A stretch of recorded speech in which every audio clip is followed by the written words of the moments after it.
So I recently shared this loop on Instagram and Twitter, and a lot of people wanted to know how it was made. So I'm going to try to break it down a little bit in this video, share my process, walk through the file. All right, so let's get into it. So originally this animation was just kind of one planet that was endlessly somersaulting through space, and then it loops. Okay, and I always tell my students that you always need to start on paper, okay? Sketching and designing is a crucial part of the whole animation process. Now, I didn't do that for this, okay? Sue me. I had an idea, I came straight into After Effects. This was created 100% in After Effects. And so when I was working on this idea, something just wasn't quite right. So I did whatever I do when something's not fully working. I took a break. Then I came back to it, and then I saw the idea that it needs to change planets, needs to change forms, change directions, come around and do a full loop like that. Had this realization, I was like, oh yeah, now we're cooking with gas, or whatever people say. And then everything started to click with me, and I was really happy with the way it was coming along. And I think that's important.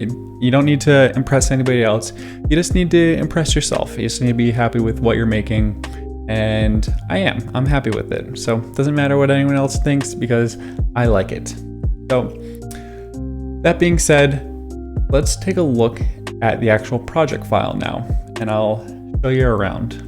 So on a basic level, this whole project is basically 4 planets that just tumble over and over again, and each planet has the same animation, the same amount of frames, and the same easing, the same angles, and basically they're all the same thing. I just reused everything and just changed up the design.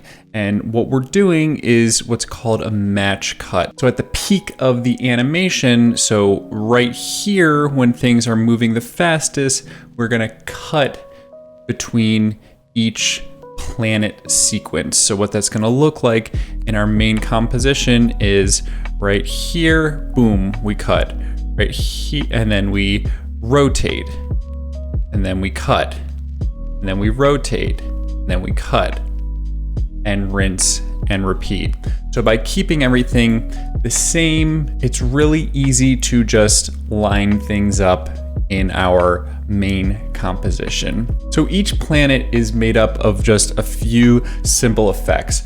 And I have a video on how to make these 3D planets, so I'm not gonna go into too much depth about it. You can watch the full video on how to make these. But basically, the stacking order of this stuff is really important. So if I take all these effects off, you can see how it starts to work. Let me solo this planet. So we add something like a gradient ramp, and then a mosaic to give it this nice blocky feel. And then I'm gonna twirl it because I want this to be kind of a twirled planet. And then I can add some color, and then I add my sphere, and now it's a sphered planet. So if I was to move this stuff around on this stacking order, you can see how it's gonna change. If I move the mosaic down, it's gonna have a different effect because we're changing the order that the mosaic happens. If I bring the mosaic all the way down after the sphere, well, now we're just mosaicing the sphere. So once you start to understand how you stack effects, this stuff really just starts to click in place.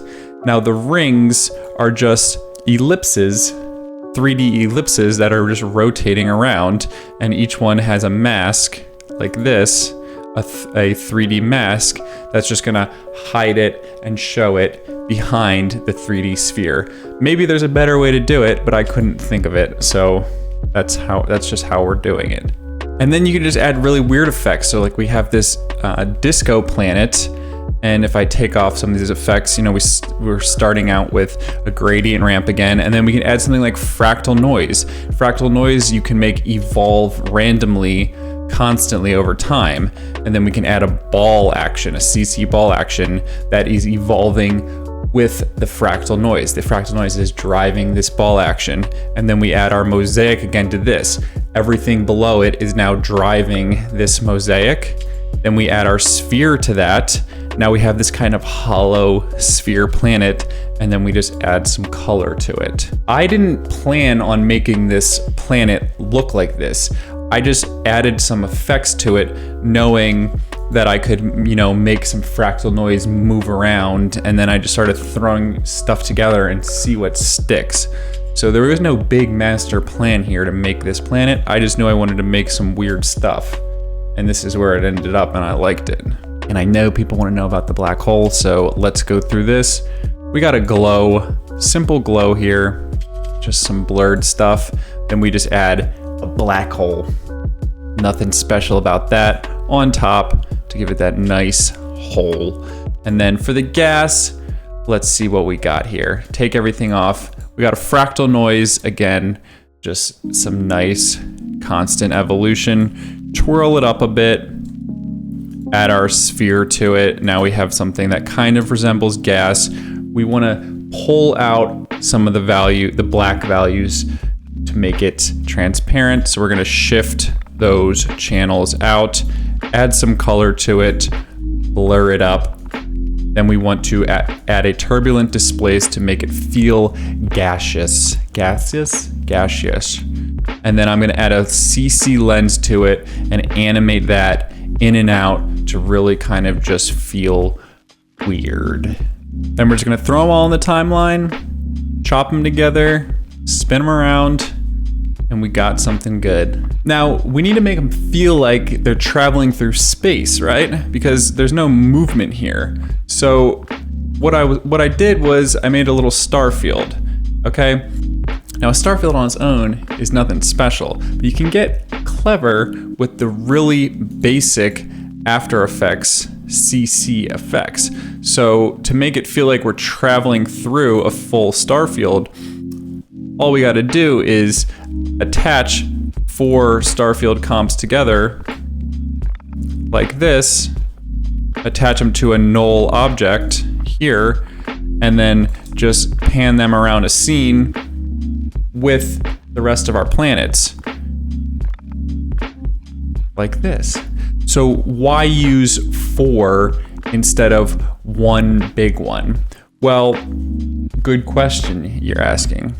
The reason I did 4 instead of one big one is because each individual one, they come towards you from the center like this.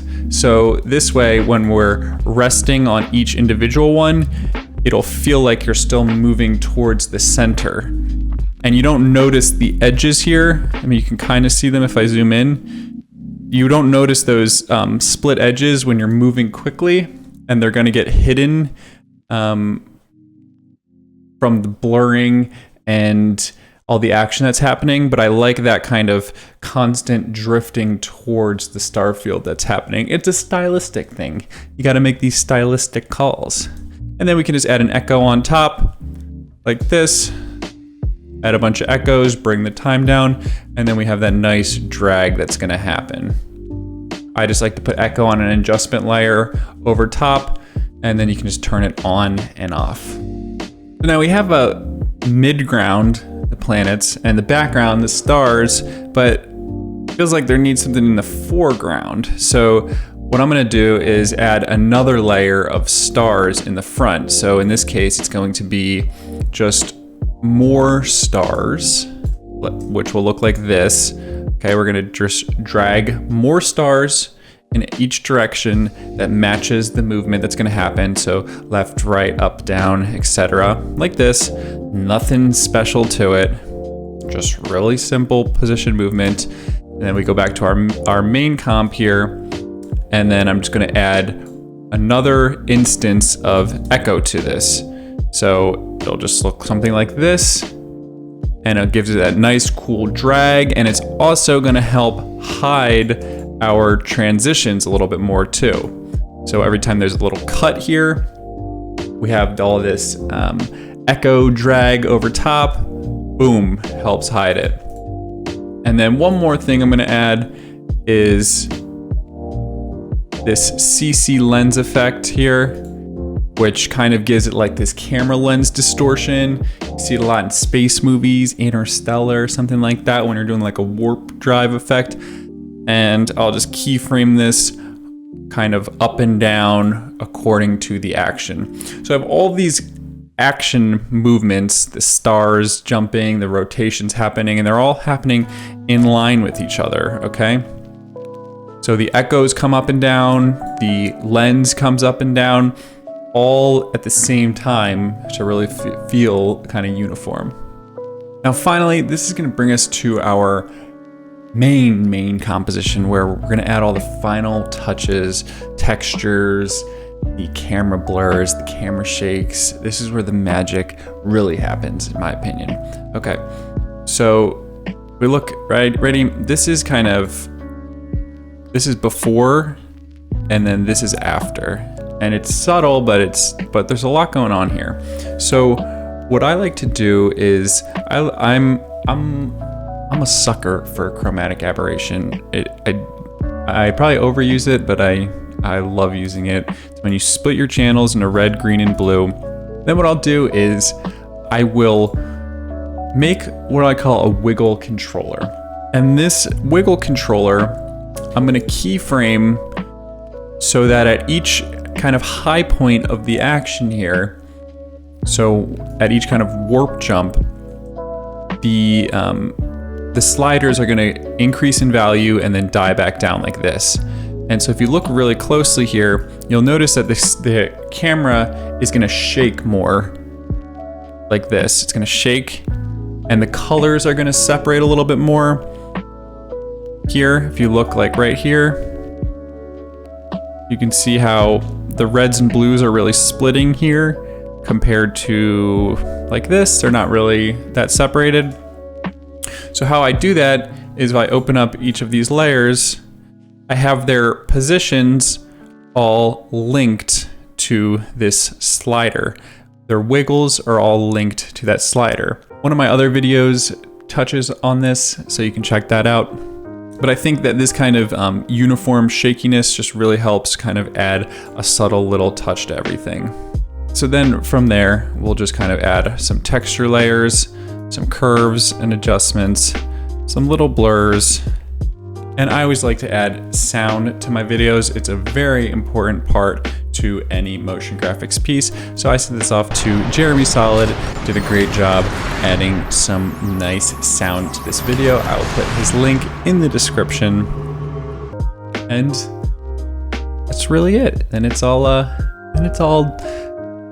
time to render and post it for the likes. And that's it. Cool. Thank you for watching my YouTube video. If you liked it, you're probably gonna like these. So check them out, all right? I'll wait.